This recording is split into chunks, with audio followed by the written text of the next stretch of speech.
வணக்கம் உறவுகளே, இது நங்கூரம். நான் முருகேசன். காணொலியை சப்ஸ்கிரைப் செய்து உங்களுடைய மேலான ஆதரவை கொடுங்கள். நன்றி, வணக்கம். ராகுல் காந்தி இன்றைக்கி ஒரு 3-4 நாளாகவே ட்ரெண்டிங்கில் இருக்கார். இன்றைக்கி வேறு காலையில் போராட்டம் 300 எம்பிக்களோட போராட்டம் வேறு பண்ணுறதாக அறிவிச்சிருக்காரு. போராட்டம் நடக்க போகுது. அநேகமாக கைது பண்ணுறதுக்கான வாய்ப்புகள் இருக்கும் அப்படின்னு தான் நினைக்கிறோம். வாய்ப்புகள் அதிகம். ஏன்னா இப்போ பாராளுமன்றத்தில் பேசுகிற ஒரே ஆள் ராகுல் காந்தி தான். வேறு யாராக இருந்தாலும் கார்னர் பண்ணிடுவாங்க. ராகுல் காந்தியவே கார்னர் பண்ணி இவங்க என்ன பண்ணாங்க, அவங்க மேலே போலியான வழக்கை போட்டு இவர் நீரவ் மோடியை பற்றி அப்படி பேசினார், மோடி குடும்பத்தை பற்றி இப்படி பேசினார் அப்படின்னு போலியான வழக்கை போட்டு அவரை பாராளுமன்றத்தில் 2 வருடங்களுக்கு மேலே தண்டனை கிடைச்சாக்க அவர் எம்பியாக இருக்க முடியாது. அப்படிங்கிறதுனால 2 வருடங்களுக்கு மதியமான தண்டனையை கொடுத்து அவர் எம்பி பதவியிலிருந்து நீக்கி அந்த எம்பியோட வீட்டையெல்லாம் காலி பண்ண சொல்லி எல்லாம் பண்ணாங்க. இதே உலகத்துக்கே தெரிஞ்சது தான். இப்போ ராகுல் காந்திக்கே இந்த நிலமைனா காங்கிரஸ் கட்சியிலையோ இல்லை வேறு எதிர்கட்சியில் இருக்கிறவங்களுக்கு என்ன நிலமாங்கிறது நமக்கு நல்லாவே தெரியும். ஏன்னா இது நடக்கிறது ஜனநாயக ஆட்சியில், பாசிச ஆட்சி. இப்போ தேர்தல் வாக்காளர்கள் விஷயத்தில் போலி வாக்காளர்கள் அப்படின்னு சொல்லிவிட்டு ஒரு கம்ப்ளைண்ட்டை கொண்டாந்து பெரிய பூகம்பத்தை கொண்டாந்து வெடிக்க வச்சுருக்காரு ராகுல் காந்தி. இது உலகம் பூரா தெரிஞ்சு போச்சு. உலகம் பூரா அசிங்கப்பட்டு அவமானப்பட்டு நிற்கிது இன்றைக்கி ஒன்றிய அரசு. இந்தியா பூரா பேசு பொருள் அணிஞ்சு உலகம் மொத்தமும் அசிங்கப்பட்டு அவமானப்பட்டு நிற்கிது. எல்லாத்துக்கும் தெரிஞ்சு போச்சு. எல்லா இன்டர்நேஷ்னல் ஊடகங்கள்லாம் பேசுது போல இருக்குது. பேசாமல் எல்லாம் இருக்கும்.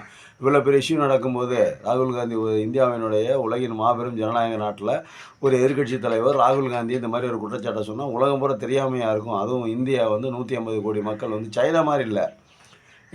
இந்தியா சந்தை. இந்தியா உலக நாடுகளின் மிகப்பெரிய சந்தை.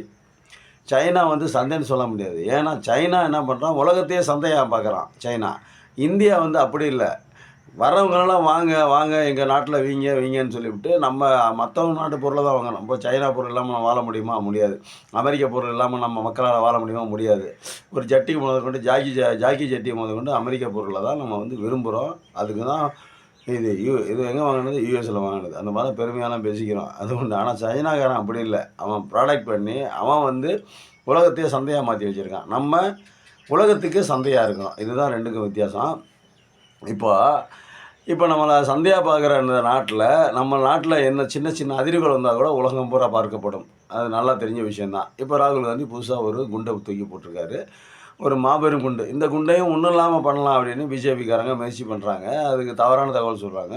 தேர்தல் கமிஷன் என்ன சொல்லுது அப்படின்னா, பிரமாண பத்திரம் தாக்கல் சொல்லுது. எதுக்கு பிரமாண பத்திரம் தாக்கல் பண்ணணும்னு தெரியல. ஒரு குற்றச்சாட்டு. அந்த குற்றச்சாட்டு சொன்னால் அந்த குற்றச்சாட்டு இல்லை, இது நீங்கள் சொல்கிறது தவறான கருத்து, நாங்கள் சொல்கிறோம் உண்மையானதை நீங்கள் செக் பண்ணி பார்த்துங்க, ஃபேக்ட் செக் வேணால் பண்ணிக்கங்க அப்படின்னு சொல்லிவிட்டு அந்த ஆதாரங்களை கொடுக்கணும். இப்போ அவர் கொடுத்த ஆதாரங்களை இல்லைன்னு சொல்லணும். ஒரு தேர்தல் ஆணையம் என்ன சொல்லணும்னா, ஒரு எதிர்கட்சி தலைவர், இந்தியாவினுடைய எதிர்கட்சி தலைவர் ஒரு ஒரு ஒரு கேள்வி கேட்குறார், ஒரு குற்றச்சாட்டை சொல்கிறார். அப்படிங்கும்போது அந்த கேள்விக்கு பதில் சொல்லணும்.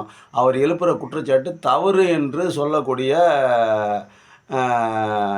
ஆதாரங்களை காமிக்கணும். தவறு, நீங்கள் நீங்கள் சொல்கிற தகவல் தவறுன்னு சொல்லிட்டு ஆதாரங்களை கொடுக்கணும்ல. ஏன் ஆதாரங்களை கொடுக்கணும்? போகிற போகில் ஒருத்தர் சொல்லிட்டு போகல, இந்தியாவினுடைய எதிர்கட்சி தலைவர் சொல்கிறாரு. அப்போ என்ன பண்ணணும் அப்படின்னா, அதுவும் தரவுகளோட சொல்கிறார், சரியான ஆதாரங்களோட காமிக்கிறார், பேப்பர் மீடியாவில் காமிக்கிறார். இந்த ஆதாரங்கள்லாம் இருக்குது, இந்த ஆதாரங்கள்லாம் நாங்கள் எங்கே வேணாலும் கொடுக்குறோம் அப்படிங்கிறார். அப்போ என்ன பண்ணணும், ராகுல் காந்தி சொல்கிற அந்த கொடுக்குற அந்த ஆதாரத்தை கொடுங்க.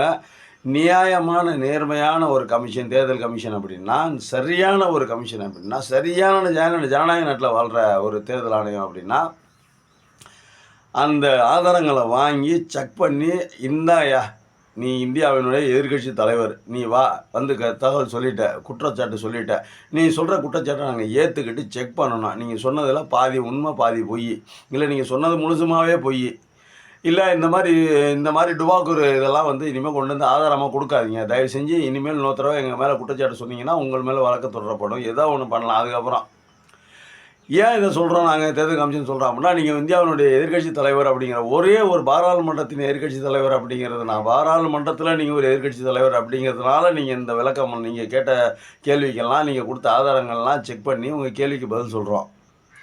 இது வேறு யாரோ போகிற போக்கில் சொல்லியிருந்தாங்கன்னா தூக்கி அவங்க மேலே கேஸ் போட்டு உள்ளே வச்சுருவோம் அப்படின்னு சொல்லிட்டு நியாயமான பதிலை சொல்லலாம். நீங்கள் எதுக்கு பிரமாண பத்திரம் எதுக்கு தாக்கல் பண்ண சொல்கிறீங்க? பிரமாண பத்திரத்தில் சத்திய பிரமாணம். பிரமாண பத்திரம்னா நான் சத்திய வாக்குமூலம் மாதிரி. பிரமாண பத்திரம்னாவே வாக்குமூலம் மாதிரி தான். அந்த வாக்குமூலத்தை என்ன பண்ணணும் அப்படின்னா, அதை ஆதாரமாக வச்சுக்கிட்டு இவர் எங்கள் மேலே தேர்தல் கமிஷன் மேலே சரியாக பொய்யான தகவல் சொல்லியிருக்காங்க அப்படின்னு நாளைக்கு கேஸு போட போகிறாங்களாம். அவர் கேஸு போட முடியாது. ஏன்னா அவர் தரதை பொய்யான தகவலை சொல்ல மாட்டார். ஆனாலும் என்ன பண்ணுறாங்க, பயமுறுத்துறாங்க. சைக்காலஜிக்கலாக அவரை மிரட்டுறாங்க. நீங்கள் இந்த மாதிரி ஏதாவது ஒரு சின்ன தகவல் கூட அதிலிருந்து தவறாக இருந்துச்சுன்னா, நீங்கள் கொடுக்குற தகவல் தவறாக இருந்துச்சுன்னா உங்கள் மேலே வழக்கு தொடரப்படும். அப்படிங்கிறது எதுக்குன்னா, அதை செக் பண்ணுறதுக்கு, பயமுறுத்துறதுக்கு. செக் பண்ணுறதுக்கு இல்லை, பயமுறுத்துறதுக்கு. உளவியல் ரீதியாக அவர் மனதை பயமுறுத்தி, அவர் அதுக்கெல்லாம் பயப்படுறாங்களா? அவர் எந்த குடும்பத்திலேருந்து வந்திருக்காரு, அவரோட பாரம்பரியம் தெரியாமல் இப்போ இருக்கிறவங்க பூரா போலிங்க. அத்தனை பேரும் போலி. அத்தனை நபர்களும் போலியாக தான் இருக்காங்க. பிரதமர் மோடியிலேருந்து உள்துறை அமைச்சர்லேருந்து அவங்களோட வரலாறுலாம் எடுத்து படித்து பார்த்தா கேவலமாக இருக்குது. ஆனால் ராகுல் காந்தியோட வரலாறு எடுத்து பார்த்தீங்கன்னா பெருமிதமாக இருக்கும். நாட்டுக்கு தானம் கொடுத்து, நாட்டுக்கு உயிர் பலி கொடுத்து, ரத்த காவு கொடுத்து, நாட்டுக்கு இருக்கிற சொத்தையெல்லாம் அள்ளி வாரி வழங்கிய குடும்பம் அந்த குடும்பம். நாட்டுக்காக அந்த குடும்பத்தில் எத்தனை பேர் ஜெயிலுக்கு போயிருக்காங்க, எத்தனை பேர் உயிரை கொடுத்துருக்காங்க. இந்த நாட்டுக்காக உழைச்ச ஜவஹர்லால் நேரு உழைப்பினுடைய அபரிமிதமான உழைப்பினுடைய அவருடைய உழைப்பில் தான் இன்றைக்கி வளர்ந்து இந்தியா இந்த அளவுக்கு இருக்குன்னா அது ஜவஹர்லால் நேரு போட்ட சட்டங்கள், திட்டங்கள், அவரோட சிந்தனைகள் அப்படின்னு தான் சொல்லணும். இந்த மாதிரி நிறைய விஷயங்கள் இருக்குது ராகுல் காந்தி குடும்பத்து மேலே. வரலாறு, நல்ல வரலாறு. இவங்க இப்போ கவர்மெண்ட்டில் இருக்கிறவங்க பூரா அந்த வரலாறு எடுத்து பார்த்தா கேவலமான வரலாறாக இருக்கும். எல்லாம் ஜெயிலுக்கு போன வரலாறு தான் இருக்கும். ஆனால் இவங்க என்ன பண்ணுறாங்க அப்படின்னா, ராகுல் காந்தி உடனே நேரு மேலே நேரு இப்போ நடக்கிறதுக்கும் நேரு காலத்தில் நடந்ததுக்கும் என்ன நேரு ஆண்டதுக்கும் என்ன சம்மந்தம் இருக்குதுன்னு ஒன்றும் நமக்கு புரியலை. ஆனாலும் அவங்க எப்படியாவது முடக்கி ராகுல் காந்தியை காலி பண்ணணும் அப்படின்னு பார்க்குறாங்க. என்னை பொறுத்தவரை நான் என்ன சொல்லணும்னா, இன்னும் பச்சையாக சொல்ல போனால் ராகுல் காந்தியை நம்ம கவனமாக பாதுகாக்க வேண்டிய பொறுப்பும் கடமையும் இருக்குது. இப்போ இதில் என்ன, நம்ம ஏன் ராகுல் காந்தியை பாதுகாக்க வேண்டிய பொறுப்பும் கடமையும் நமக்கு இருக்குது அப்படின்னு பார்த்தாக்கா, கிட்டத்தட்ட 65 லட்சம் வாக்காளர்களை நீக்கியிருக்காங்க. 65 லட்சம் வாக்காளர்களை நீக்கியிருக்கிறாங்க அப்படின்னு சொல்லிட்டு தகவல் சொல்லுது.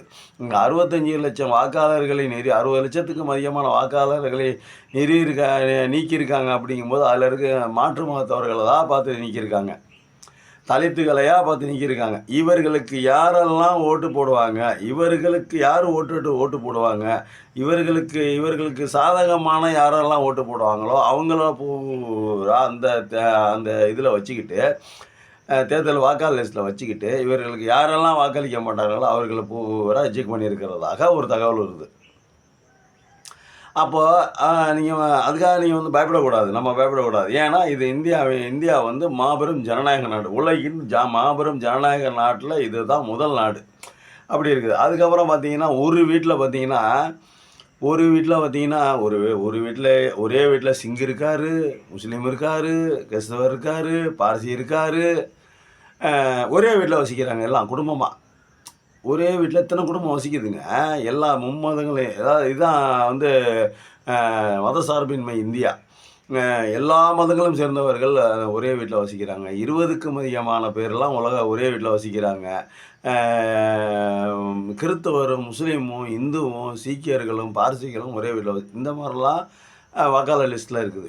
அப்புறம் வீட்டு எண் பார்த்திங்கன்னா சைபரு முட்டைன்னு போட்டு 4 முட்டை 5 முட்டை போட்டு இதெல்லாம் எப்படி யோசிக்கிறாங்க, எப்படி சிந்திக்கிறாங்க? நம்ம இந்திய மக்களை என்னவா இவங்க செஞ்ச ஊழல்லாம் இருக்கட்டும். ஒரு ஒரு ஒரு ஒரு ஒரு இடத்துல ஓட்டு போடுறவன் அதே பேரில் வேறொரு டிஸ்ட்ரிக்டில் வேறொரு ஸ்டேட்டில் ஓட்டு போடுறான். ஒரு பேரில் ஒரு ஆதார் கட்டையில் ஒரு நம்ம ஓட்டர் ஐடியை வச்சு ஓட்டு போட்டவன் இதே நம்பர் உள்ள இன்னொரு இடத்துல போய் ஓட்டு போடுறான், இன்னொரு மாவட்டத்தில் போய் ஓட்டு போடுறான், வேறு ஸ்டேட்டில் போய் ஓட்டு போடுறான். இதெல்லாம் எப்படி சாத்தியம்? இதெல்லாம் எதுக்கு சொல்கிறேன் அப்படின்னா, இந்த ஜனநாயக நாடுனா அப்படி தான் இருக்கும். இதுதான் ஜனநாயக நாட்டோடைய டெஃபினேஷனு தான். ஜனநாயகம்னா என்ன, அதுக்கு டெஃபினேஷன் சொல்ல அப்படின்னா இதெல்லாம் டெஃபினேஷனாக சொல்லணும். இப்படி இருந்தாலும் ஜனநாயகம். தேர்தல் ஆணையங்கிறது ஜனநாயகத்தினுடைய ஒரு மாபெரும் தூண். ஜனநாயகத்தை காப்பதற்காக, ஜனநாயகத்தை வலுப்படுத்துவதற்காக, ஜனநாயகம் சிதறாமல் இருப்பதற்காக வச்சிருக்கிற ஒரு அமைப்பு தேர்தல் ஆணையம். அந்த தேர்தல் ஆணையமே இவ்வளவு தில்லுமுள்ளு வேலைகளை பண்ணுனா ஜனநாயகத்தை எங்கே போய் தேடுவீங்க? 150 கோடி மக்களினுடைய நிலை என்ன? நாளைய இந்தியா எங்கே போய் சேர்ந்து எங்கே போகுது? எங்கே போய் சேரும் நாளைய இந்தியா? ஒன்றும் புரியலைங்க. ஒன்றும் புரியல. பயமாக இருக்குது. நடக்கிறதெல்லாம் நினச்சி பார்த்தா பயமாக இருக்குது. எப்படி வாழ போகிறோம்? 65 லட்சத்துக்கும் அதிகமான வாக்காளர்களை நீக்கியிருக்காங்க. ரைட்டு. எந்த வாக்காளர்களை?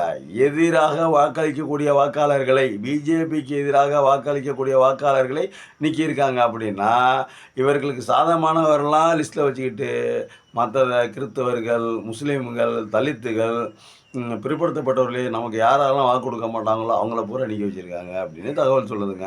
இதெல்லாம் எதுக்கு சொல்கிறேன்னா, இதெல்லாம் ஜனநாயக நாடு. எப்படி அந்த வருங்கால இந்தியா எப்படி இருக்க போகுது?